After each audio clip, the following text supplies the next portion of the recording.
thank you for joining me, Lara Quie, for the Legal Genie podcast.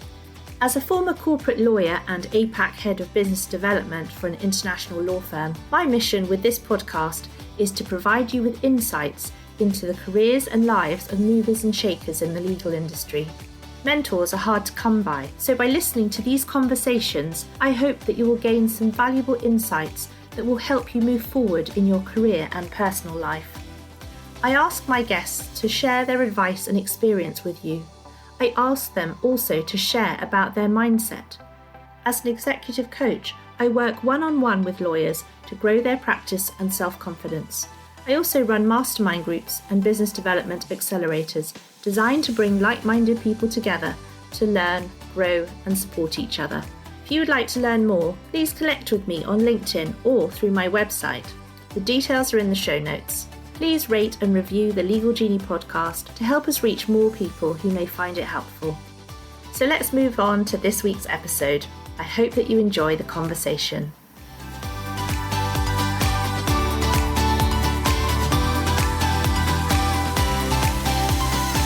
Hello and welcome to episode 11 of the Legal Genie podcast with me, your host, Lara Quie.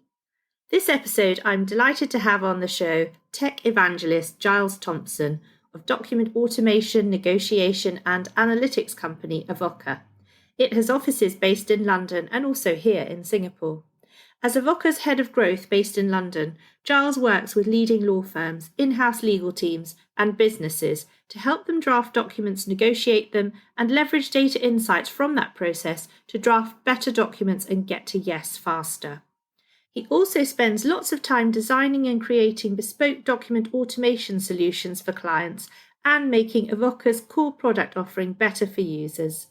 Before joining Avvoka, Giles worked as a city solicitor at Herbert Freehills and Kirkland and Ellis, and also has in-house experience working for BP's in-house legal team and in the regulatory division of PAX Labs.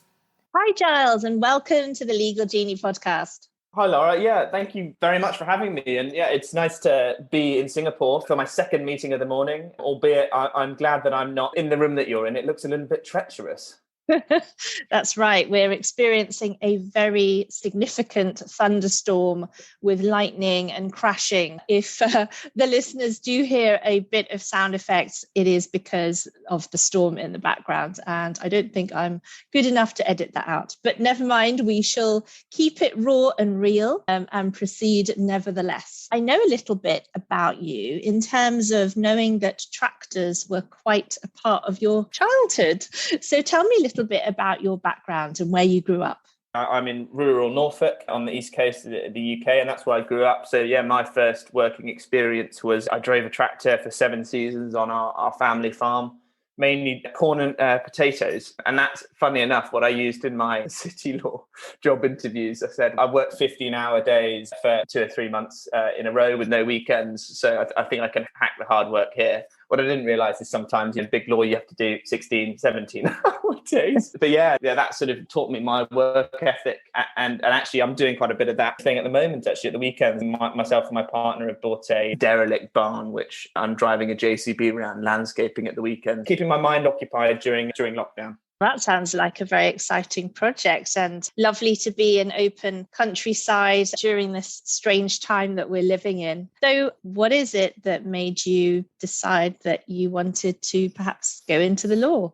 Great question. To be honest, I hadn't really considered it. It's just not something that people really do. I mean, make it sound like I live in the middle of the desert or something, but truly it isn't. Sort of high street lawyers and things around here, but the nearest city is about an hour and a half, and Norwich. And a few people go into law, but it wasn't really a big thing, even though I went to a brilliant school. Really, I think it was technology that drove me towards it, truly. So I've always been interested in technology. I think so many other people, the magic of the iPhone in 2007 or whatever it was, made me think, gosh, I really want to understand what's going on within the technology here, even though I'm not necessarily the best computer scientist. And I wanted to be involved in those teams which are bringing that kind of thing to market. And so I thought, I'm pretty rubbish at maths. I'm not that interested in staring at a screen and doing coding. I think something There was a stat I read the other day, Lara, saying, if you're a brilliant programmer, you're about 2,000 times more productive than an average one. And so I saw those stats and I thought, I'm never going to be that amazing programmer. But I thought actually law is a fantastic route to go into if you want to meet these geniuses. I went to Herbert Freehills, worked across cybersecurity, tech transactions. That's where I spent some time at BP in-house. I actually worked a little bit for the Charge Master team there, doing sort of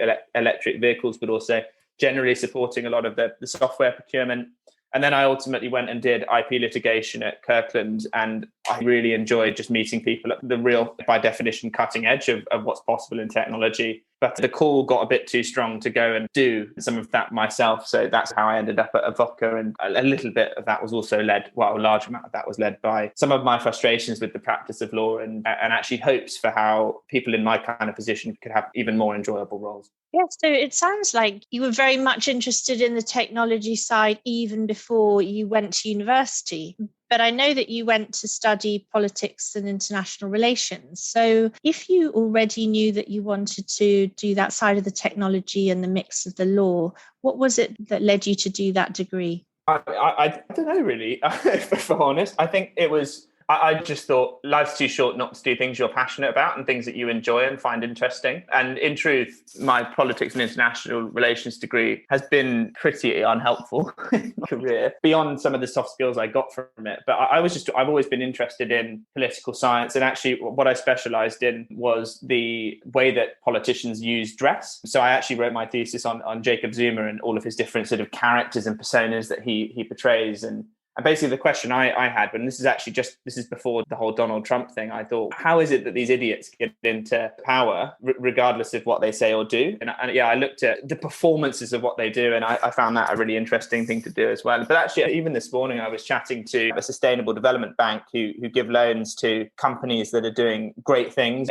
improving the environment, empowering women by helping them start careers in developing parts of the world. I've ended up using some of this stuff, but honestly, it was just a really great, enriching experience that I'd recommend to anyone. And actually, I think this is one of those things. I've always thought that your imagination is always inherently limited to the sum of your previous experiences. It's always a sort of what you can imagine your future as being is a pastiche. So I just went and did politics because I thought I'd enjoy it. I'd keep lots of doors open. And then sure enough, I got to university, was exposed to all these far more diverse people than me and other ideas. And then a few of them were kind enough to drag me along to some of these open days for law. And I thought, oh, actually, this might be my foot in the door when it comes to technology. I don't know what your experiences have been, and Lara, and whether you thought you'd end up doing what you're doing always, or whether there are any sort of consistent threads through. Definitely. I think when I was a trainee, there's no way that I would have imagined that I'd end up doing what I do now in terms of my consulting and executive coaching. I definitely wasn't aware that was even a thing. Yeah, you're right. Your world as you grow up is very much formed by your immediate experience, and people do open your eyes to things. And so I'm wondering whether there were any solicitors or lawyers generally in your world as you were growing up that you looked up to or that had that sort of influence on you. Yeah, good question. When I was looking around for stuff, there was one of my friends' mums was a divorce lawyer. I definitely saw the fact there was a lot of arguing involved. That, to be honest, the divorce law or family law never appealed to me because I'm not that good at dealing with highly emotional people. And understandably, there's a lot of highly emotional people in that area. But yeah, the people I ended up getting introduced to, I just went on the internet and reached out to people randomly and said, you seem like you practice law and you're now in technology. And so I had some really great conversations, and I was really pleasantly surprised by the people I reached out to and said, basically, I don't have any of my own connections. Would you speak to me? 80% of people were really happy with doing that. And I met a lot of people actually who sit in that space between, they're not practicing lawyers anymore, but they do a lot of that kind of operations side of tech businesses. So I met a lot of people who are inspirational in that area, and actually particularly in media. So I actually met with a few people in the global legal team, the big media conglomerate that does Capital FM and that kind of thing. And they were very inspirational. But yeah, I think it was just a case of reaching out to people, and people are very kind when you're honest and you explain why you're interested in what they do, I find.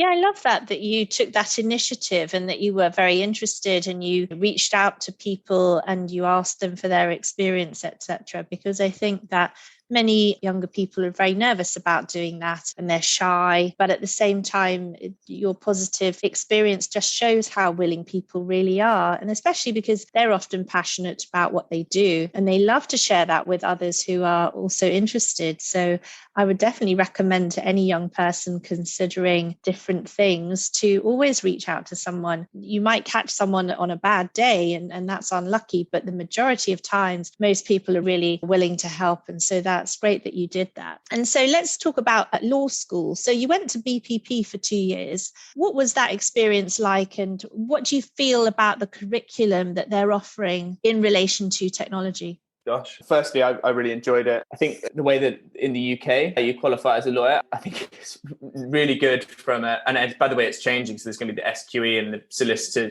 super exam and things. And to be honest, I'm not educated enough to really understand how that's going to affect things. I think it's going to make life easier for highly experienced paralegals and give them the acknowledgement that they are frankly better and more experienced than a lot of solicitors out there. So I think that's going to be really interesting. But in terms of my experience, I actually had a great time because Herbert Freehills, who I trained with, they actually put us in a conglomerate of 4 other law firms. I basically came from uni at Bristol. We all got parachuted into London and went through law school for 2 years and actually got bunched in with people at other law firms, which I thought was a really great thing because I'm not the most terribly competitive person, but there's always that slight edge when you're just in with your intake and it can get a little bit competitive. And I guess everybody's competing for the same roles eventually on qualification, but actually being mixed in with others just made the environment that much better. And you could have those agony aunt or agony uncle conversations with people who weren't necessarily in the exact same situation as you. In terms of technology, there really wasn't any specific coverage of technology. Actually, a lot of it was about getting us through as quickly as possible. So actually, I did the GDL in, I think, about 8 or 9 months. And then I did the LPC, which is the next stage, in about 7 months.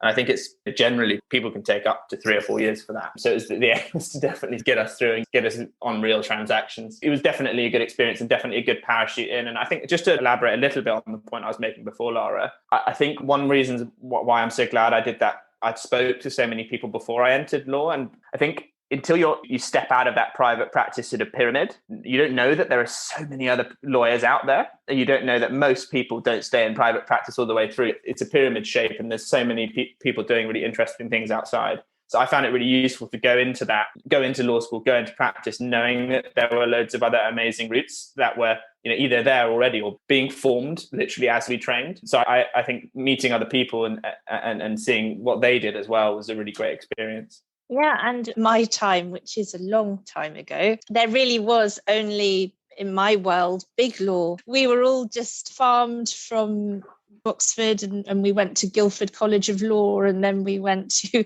a big city firm. And so I trained at Denton's. And it didn't seem like there were all these other options. And that's why I'm very passionate about my podcast here and being able to expose younger people to all of the possibilities that there are within law. So I myself came out of law, but I found that there are so many different roles that one can play within the legal ecosystem. And this is what this podcast demonstrates. And that's why I invite people like you, Giles, to open people's eyes to the possibilities that if you like law, it doesn't mean that you have to be a solicitor. You can be in legal technology. You can be a pricing expert. You can be doing business development, which is what I do. So there's things like that. And it's just really great to see all of the different options that there are these days that there certainly weren't in my day when I was a trainee. I think the other thing is in big law, I feel like you have to love it 100%, 110%. And I think there's a lot of people who are in that environment who perhaps love law about 80, 90%. And at 11 p.m. on a Friday on your partner's birthday or something, when you're sat in the office, I think you really do have to have that extra sort of 10% of love for it. But I think there's a lot of areas like the one I'm in where you can love law, 80, 90%, have that empathy for the people who are in it. But actually, there's other things that really interest you as well, which you can sort of make up that final percentage with. And you mentioned how competitive it was at law school, and certainly within the training contract and qualifying at your firm. So there's definitely a very competitive environment within law that makes it quite difficult. And you just mentioned empathy, having empathy. And many law firms are actually difficult places for people with empathy. It's very urgent driven. The hours can be really brutal. A lot of people are a bit brusque. Many of the lawyers just don't have time to sit there and be kind to you and talk to you about all of the intricacies of the deal. How do you think, it sounds like you're quite an empathetic person, how did you handle that environment?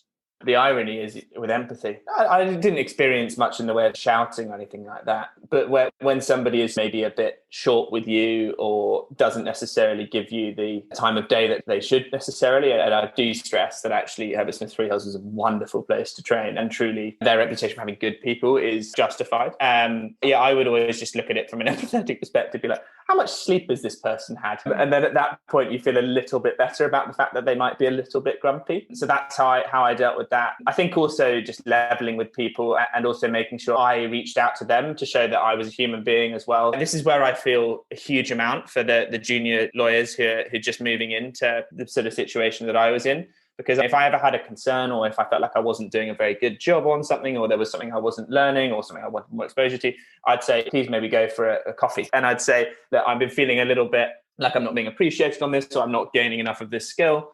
And people have been in those shoes, and good people will recognize that and help you. But I do feel like everything being over calls like this or over email, it's just a little bit more transactional. It's been really heartening, actually, because I've had a lot of more senior lawyers saying, frankly, I'd love to just stay in Surrey and spend more time with my children, but actually I feel a bit of a responsibility to go back into the office and make sure that we're coaching these juniors. And actually, I've also heard it from people who are in the middle of their legal career. So maybe they're of counsel or junior partners, and they're hoping that the really senior partners in private practice or indeed in-house leaders as well come in a bit more and do some of that more social, empathetic stuff as well. So yeah, that's how I dealt with that. But I think it is actually a lot harder now at the moment. And I think it will continue to remain a little bit harder with the hybrid ways of working.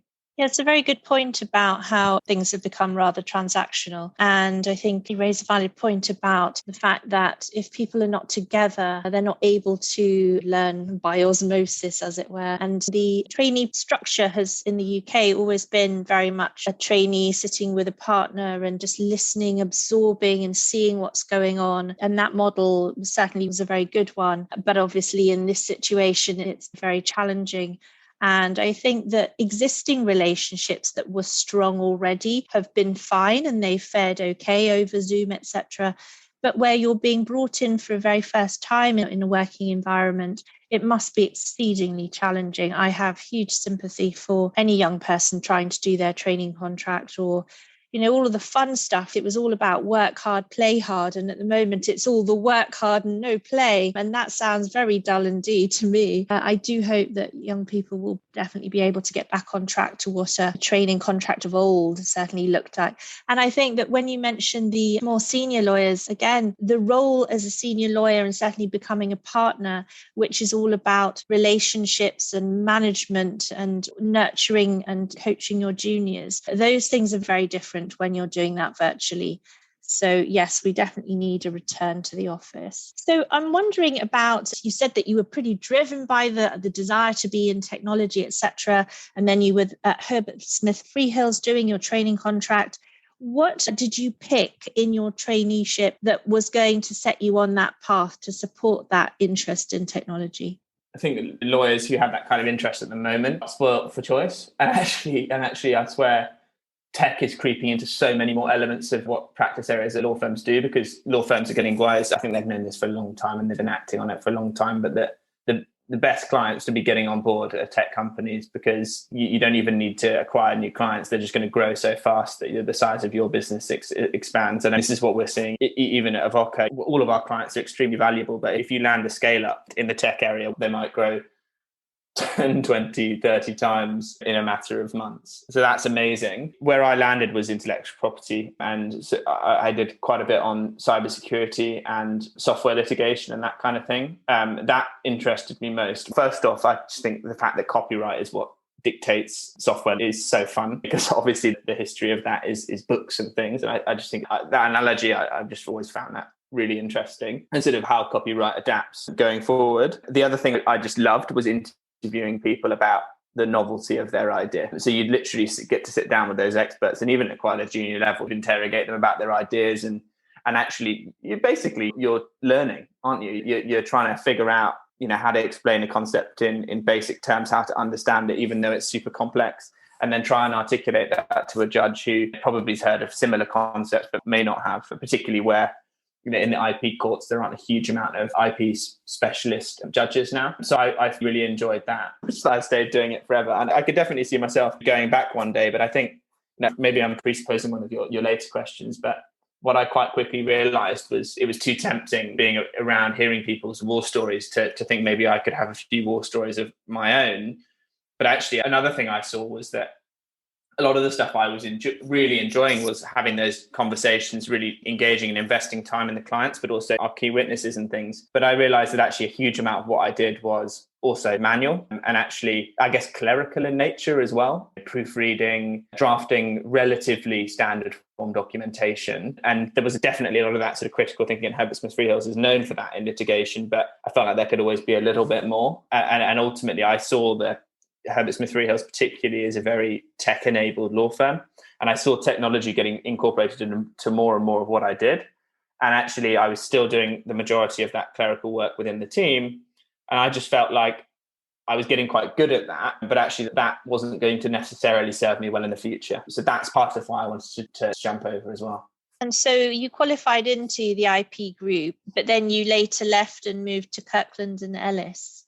Yeah, so I actually moved over for qualification, actually. And the reason for that was there was a particular focus at the Kirkland and Ellis team on technology patents. And there certainly is that kind of focus at Herbert Freehills, but they are largely focused on the sort of chemistry and pharma side there as well, albeit at Kirkland they have a lot of that too. So yeah, but I did a very similar thing there, albeit it was a slightly leaner team. What was the thing that prompted you to actually decide to leave private practice and join Avvoka? So it's quite personal, actually. I'm someone with dyslexia and dyspraxia. And what I found was a lot of what I was doing was these manual and slightly clerical processes. I was finding that I was increasingly automating those in what I did, because my brain has this, it will spontaneously make an error. I might type a word 3 or 4 times. I guess it's almost like a glitch, or I'll misspell things, or I'll spell a word backwards or something bizarre like that.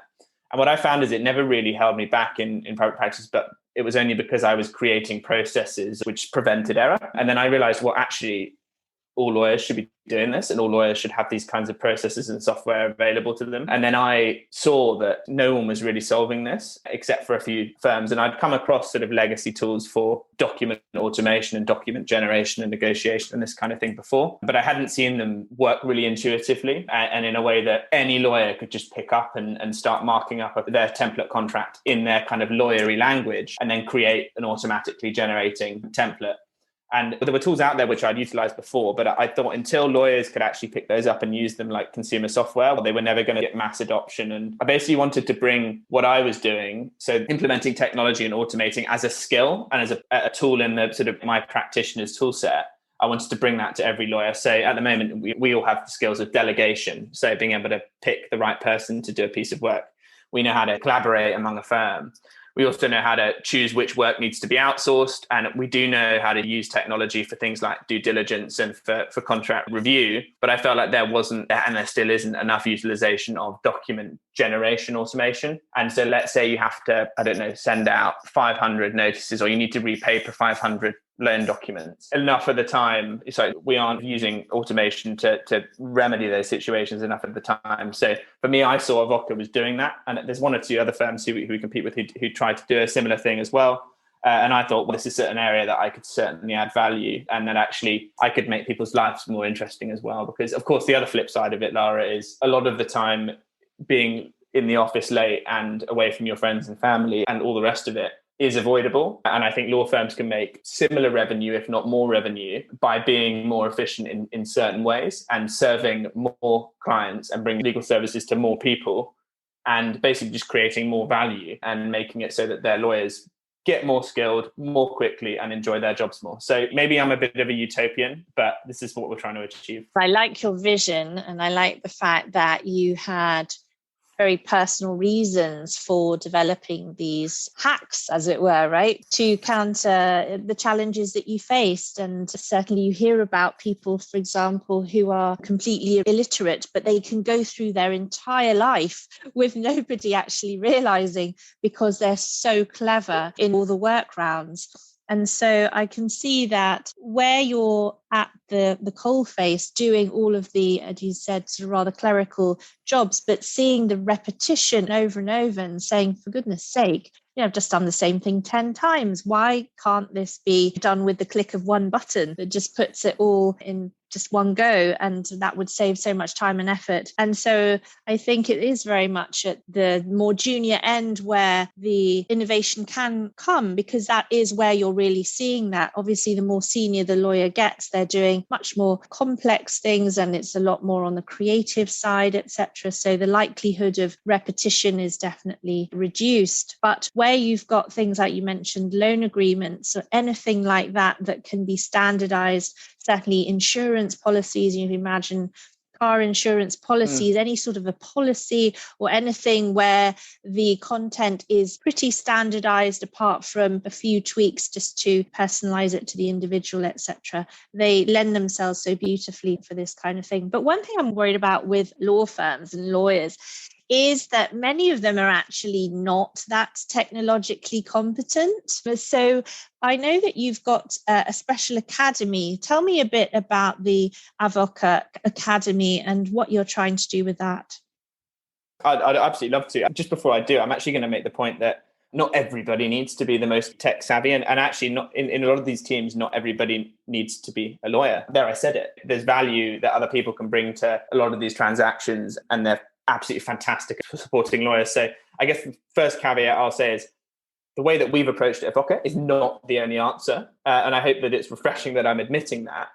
But absolutely, you could have multidisciplinary teams who can make up for perhaps deficiencies that some lawyers in a team have. But yeah, saving for that, what we have is we have an Avvoka Academy. So in an hour and a half long session, what we do is we get students, associates, GCs, partners, whomever to come along, and we give them a login for Avvoka, and we say, let's take a standard form contract and let's upload it together and designate the parts of that contract or document which need to be custom every time we're drafting a new version of it. So that might be something as basic as the party names, which is just effectively glorified form filling, or it might be something as complicated as all of the provisions that relate to fixed interest on a loan agreement, for example, and all of those provisions which relate to floating interest. And we hinge which of those get dropped into our particular document based upon an answer to a questionnaire. So is the exchange rate fixed or floating? So this kind of thing. And we teach people how to do this in an hour and a half, and then people can go away with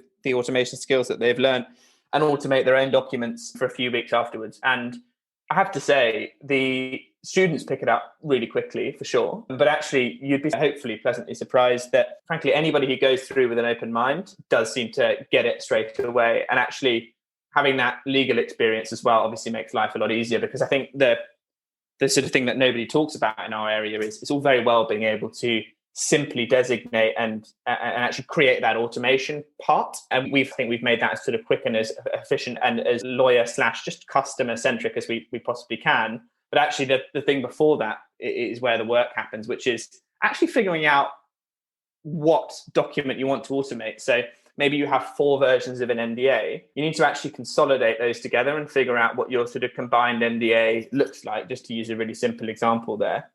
And actually, the lawyer is really required to do some thinking beyond technological stuff in terms of thinking about how do we want to present this questionnaire to the end user as well. So obviously fixed or floating, that's a pretty simple question. But actually, sometimes the most important thing is how we're asking that particular question and thinking about what's the minimum number of questions that we could ask to get us to the same place. So there's always that bit of thinking that goes on in the background as well. So yeah, the Avvoka Academy is our Kickstarter to evangelize earlier about the benefits of document automation and actually dispel some of the myths, because some of the legacy software, which has made it a popular concept, has done a lot of good, but they've also made people a little bit scared, I think, sometimes of document automation. So trying to make people a little bit less concerned about the fact it's going to take over their life and not work properly.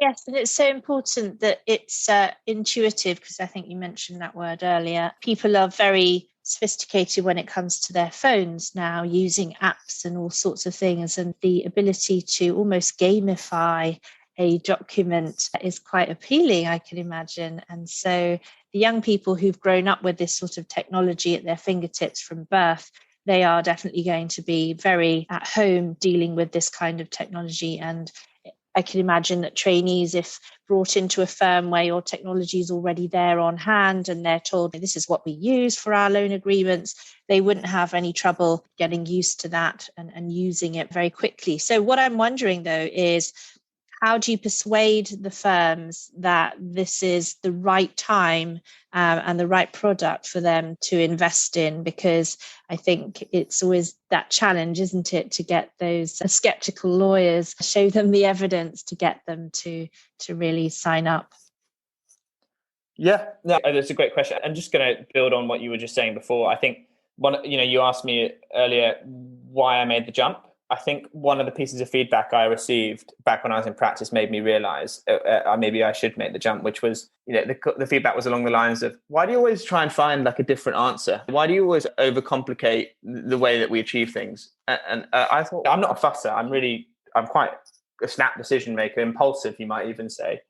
So I wasn't the fact I was dawdling over work. It was often I'd try and take a step back without sounding too jargony and try and figure out if the way we were doing something was the right way of doing it, and whether we could maybe do it in a more, not even necessarily efficient, but maybe more repeatable way. And so I think for me, that's where a lot of trainees can bring value to their firms. So this is the point you were making around more junior people maybe taking to this stuff quicker. I think there's a real opportunity for junior lawyers who maybe in the mold that I was in to go and like change stuff from within, find a transaction which is going to take 4 weeks and the client is getting irate, and say, actually, we could probably do this in a week if we do it using Avvoka or a similar piece of software.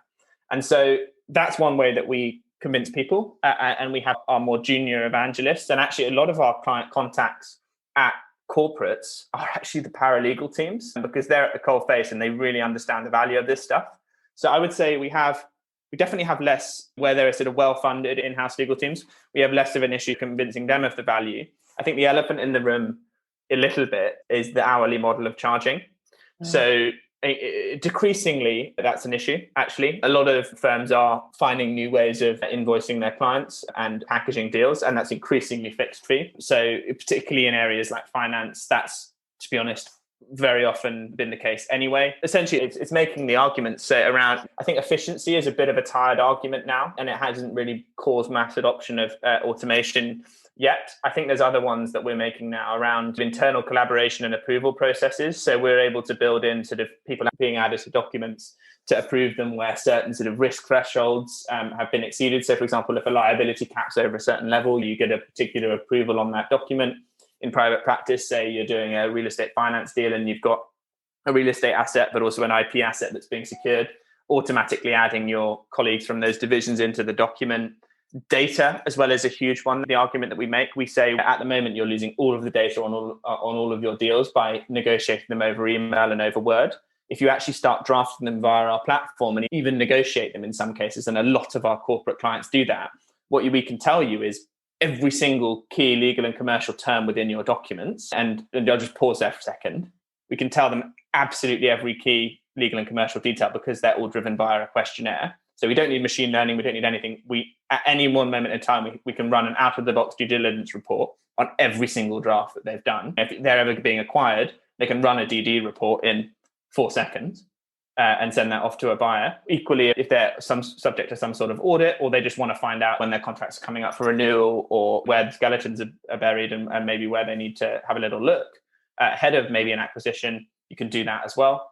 The other thing that you can track as well is negotiation data. So you can see exactly which of your clauses are getting pushed back on. One of the things, Lara, that's really interesting is we've actually seen that with some of our more sort of well-established clients who are really making use of all this stuff in the system, most of the pushback isn't even on things like liability clauses or the really material stuff in documents. It's actually where there is a lack of clarity or mistakes in precedents. And so what we're able to do is we're able to say to law firms or to clients, here's where you're getting pushed back, here's where you should make your contracts more clear, and here's where actually you're getting pushed back on material commercial terms. So maybe you should have sort of three options for this clause, and you should have kind of automatic fallbacks and this kind of thing, and really think about it strategically. So we're talking about helping clients achieve materially better commercial terms and outcomes and quicker negotiations and all this kind of thing over and above just pure efficiency. So those other arguments are working really well. And then another sort of element, and it's semi-related, is on the private practice side, we're also able to make some arguments around marginal cost of providing a service. So what am I talking about? Tech companies, as you'll know, can make a load of money because, well, the marginal cost of them providing a sort of software-based service is very small. It's basically your server running costs. And at the moment, law firms, their profitability is linked fairly inherently to the number of people and the number of hours people put in. And look, that's a pretty profitable scheme. But actually, if you can add on top of that a few sort of products which allow you to leverage those sort of tech margins, profit margins, that's going to boost your income even more. So what we've seen is law firms actually starting to offer documents and document drafting portals, and using a tool like ours, document negotiation and collaboration portals, which allow them to advise people on business as usual contracting, but also to provide documents, fully drafted documents, to an even wider range of people as well. I think basically taking that focus away from efficiency, because frankly, it's not sexy or compelling, and moving to here's how we're going to make you make more money and also draft better contracts and get better deals. So yeah, hopefully that answers your question. Yeah, that's great. And I think it's very interesting that, as you say, law firms move away from the billable hour model to a more fixed price version. It means that there are opportunities for them by using technology to get a higher profit margin, and certainly by white labeling products like yours. And as you say, putting those in portals and membership sort of subscription services, where we talked about Herbert Smith. So for example, if they've got their own platform where startups can log in and get templates and things and use these kind of technological solutions, they can do a lot of DIY, and then they ask the lawyers to help with the finer bits that they can't quite get to grips with. So it's definitely an opportunity for law firms to use the technology just as an end product like that. So they don't even need to necessarily get too involved themselves. And I'm sure that's quite an attractive proposition for them. So are you seeing that then? Lots of them doing that sort of white labeling? Yeah, absolutely. It's become a huge thing. The people running these law firms are amazing, strategists. They really are. And I think what people are seeing is that alternative legal service providers coming in and providing these kinds of services. So you look at something like Rocket Lawyer. They've just raised a huge amount of money recently. And Seed Legals. These firms are providing excellent legal advice, but quite lean legal advice to people like Avvoka. And what they're doing is they're getting a foot in the door when it comes to those bigger pieces of corporate work as well. So I think, law firms have become aware that actually they need to start serving those smaller clients, particularly those scale-up clients, in a way that is more familiar to the way those scale-up clients work, and in a lean way, so that when they come in to do a massive IPO or to get acquired or whatever, they've got that foot in the door. So it's being viewed as definitely a sort of a business development thing to combat the fact that those sort of ALSPs are capturing some of those really attractive growth clients. Yeah, I can see why they would want to try and capture some of that back. There's certainly a lot of disruption going on in every single space, and definitely legal is one of them as well. But let's talk about your actual role as head of growth. What does a typical day look like for you? There isn't a typical day, but it can range from anything. I'm obviously on the phone a lot, showing people the software and talking them through how it works. I do a lot of pilot projects, so proof of concept projects in a concentrated time period, where I consult with people and a few of my brilliant colleagues. We figure out what documents people should start with. We structure a little a success story that we need to achieve. And then we automate those documents with clients and achieve that in sort of 60 days, and then do a bit of an assessment and roll it out. But I do a lot of the PR side of things, a lot of marketing. So I oversee the social media and a lot of our initiatives for that kind of thing. But yeah, some of the stuff I enjoy most is actually enacting client feedback as well. So I'm at the coalface now, listening to people who say, why does the product not do this? This is how we work. And so I have to use, again, I'm still using my empathy and thinking about, hey, so actually the way that this problem that the lawyers identified with software, or the way that it can be improved, is really valid. But actually, lawyers have a tendency to also suggest the solution. And sometimes those solutions are absolutely brilliant, and we end up implementing them into the software, and we're small and agile enough that we can do that. And that's, I think, one of our real strengths. But some of the time, it's also me taking a step back and thinking, actually, that's not a great way for us to achieve this, because maybe that's applicable to private practice teams, but it's not really that applicable to in-house teams.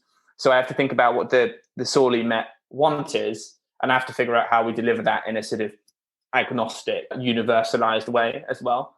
And so I really enjoy that as well. Just the other day, we run these reports called clause heat maps, which tell our clients how and where their documents are typically being marked up, as I alluded to earlier. And one of our clients said to us, actually, you know what? It's useful to have that, because the professional support lawyers can look at that report and mark up the precedents. But I tell you what, it'd be really useful to have that information on a clause by clause basis when I'm actually negotiating and drafting my contract. If I get pushback on, again, liability clause, I keep using that example, but if I get pushback on that, I want to actually see the 5 most popular ways that my colleagues mark that up in response. And I don't care about machine learning. I actually just want to see what my colleagues have done. And I want that at my fingertips, so I don't have to search through my emails, search through the file. And actually, I thought, we could put in our clause heat map into the actual negotiation editor. And so it's that kind of thing. I think, I spent a lot of time looking for that kind of thing. That would be a really useful thing to do. We already have the technology. Let's just make it available in a really user-friendly way. So it's like anything. It's my kind of experience with consumer software. When you're in your Amazon shopping basket or whatever, saying this additional purchase has been most popular with this stapler, and then it staples. And so baking in some of those things I'm used to as a consumer into our product. That's the bit which makes me really excited. Yeah, that sounds like a good sort of drop-down menu of possible amendments to clauses that you could offer when you get pushed back on it. And you could see it almost as a sliding scale, depending on how good the other side is negotiating their position.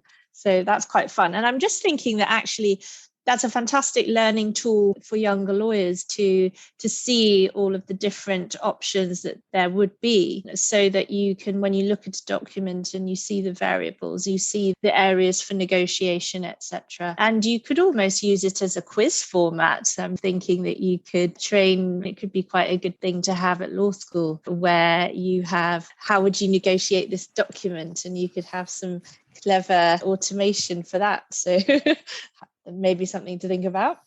Yeah, that's so funny, Lara, because actually, I don't know if you did this as a lawyer, but so often I would trawl through old documents that whoever my supervisor was or whoever was marking it up, and I'd find the language that they'd used, because I knew that even if I put in perfectly good language that someone else had drafted, they'd probably try and edit it in their own style. So I can totally imagine what you're saying, but junior lawyers going in and finding whatever the supervisor they're working with has used the last time in order to serve that particular audience. But yeah, it's a brilliant point. And we get asked that all the time. So by automating all of our documents, will our juniors not learn?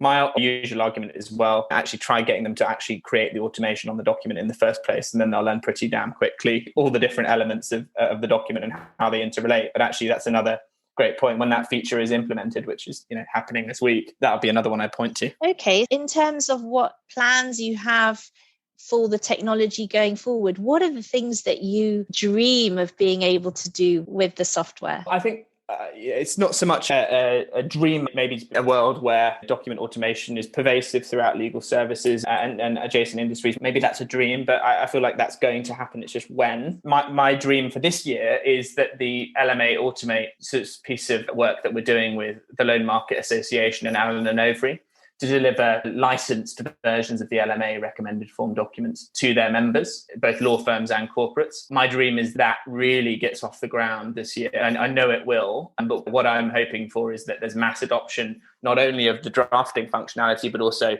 banks and their representatives actually start negotiating and collaborating on the Avvoka platform and move away a little bit from that sort of email negotiation process, so that everybody has access to better data and all these deals get done faster, and ultimately people get access to finance more. So that's the piece of magic that I want to see this year, and I know it will make life easier for finance lawyers across the world. But yeah, that's the dream. Wonderful. I'm glad you've got lots of dreams, and it sounds like this technology is going to be just fantastic going forward in terms of making the legal industry keep up with the times, and certainly one of the more traditional professional service industries, but it can harness technology, and certainly Avvoka and other technology platforms are certainly paving the way. And it's great to hear your enthusiasm for your role and how you're making a difference. Thank you so much, Giles, for sharing your insights today. I'm sure that lots of people have learned some great things today, and hopefully some law firms that haven't heard of you before may be reaching out and finding out more, and certainly joining the academy, sending their young people to experience the academy, and also some of the older partners as well. Everybody can have a go and try it out. So that sounds fantastic. Yeah, and thank you very much, Lara, for having me. It's been lovely chatting to you and hearing your perspective. And it seems like you're someone who's really genuinely interested in the sort of innovation that we're seeing in legal services. So yeah, I'd love to stay in touch and keep chatting to you about all of this stuff. And I will continue listening to the pod as well. Thanks for listening. If you've enjoyed this episode of the Legal Genie podcast, please go to Apple Podcasts and give it a rating and review to help others find it. Please do subscribe so that you don't miss the next exciting episode of the Legal Genie podcast. Thanks for listening. Have a magical week ahead.